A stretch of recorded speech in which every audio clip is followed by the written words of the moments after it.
Hey guys. Well, today I am taking a break because it's been raining all morning. And unfortunately, the roof is still leaking. Exactly the same. Nothing up there has made any bit of difference. So, the entire main roof above it is completely new. That is absolutely ruled out.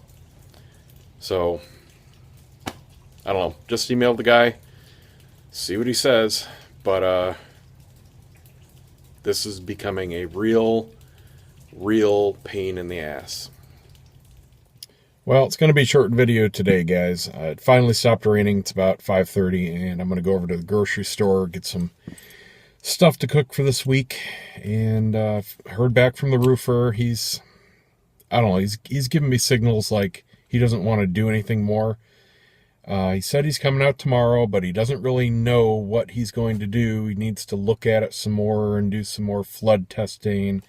I don't know. He just doesn't have a clue. Everything he said would do it hasn't touched it. So I'm I really hope I don't have to go to small claims or anything. At least with this guy, I've got paperwork, I've got receipts, he's licensed, so I do have recourse, and I've got a big email chain and all that, so I'm not worried about evidence. But it's the pain in the ass. I need this thing fixed. I don't understand. If you're an expert, you've been in the business for 35 some odd years, you can't fix a leak. This is now the third guy in a row. Oh, it must be this. Okay, I trust you. Do it. Nope, not even close. I mean, if I go to a client and I'm fixing their computer and they say, "Oh, I can't bring this web page up. It gives me this malware warning." Oh, okay. And I say, "Yeah, it must be this. $100." And I give it back, and it's still doing it. I mean, it's like, I just don't get it. Anyway, I'm just really frustrated. It just sucks dealing with the trade industry around here, and I'm just done. It's just ridiculous. I don't know what else to say.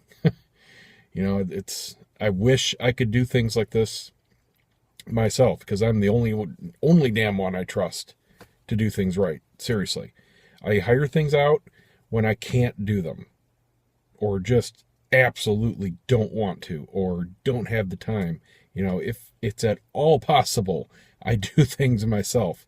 So I know they're done right. And I just can't do construction.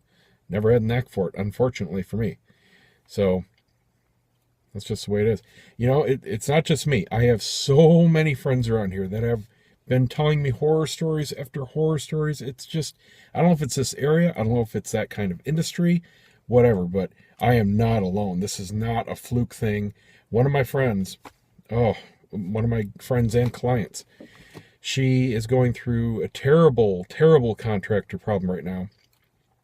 Her and her husband wanted to move to get a smaller house. They were in an absolutely huge, gorgeous place, but now it's just them and their dogs, and they don't need this 5,000 square foot pretty much mansion. I mean, just beautiful, but dozen rooms. It's just ridiculous.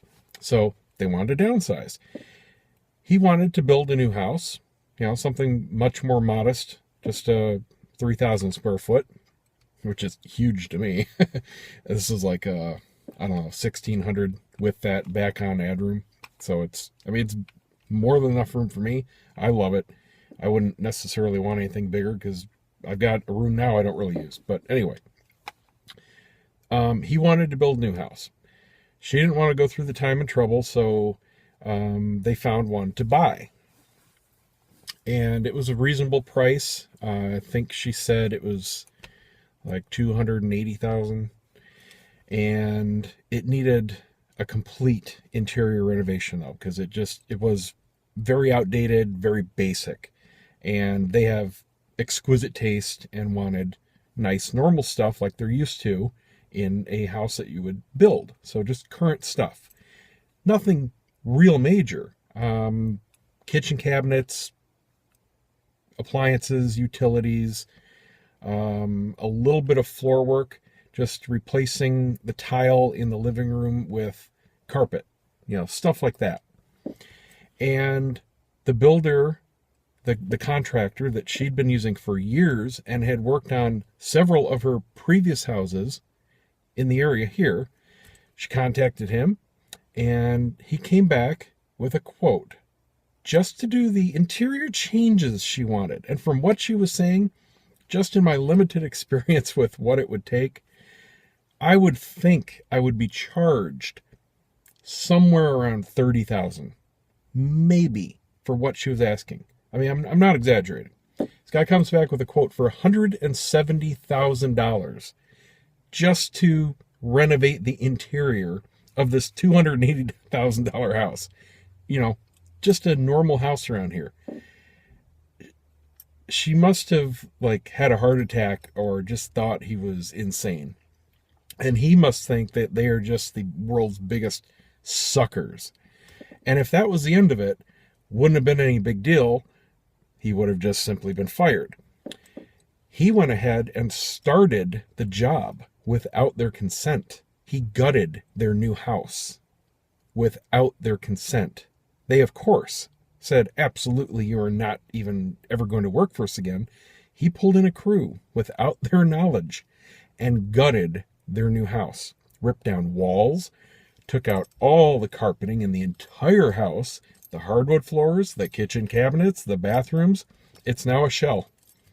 And luckily, one of the subcontractors for this guy had done work for her in the past and knew something was wrong and documented the whole thing from inside the house for her.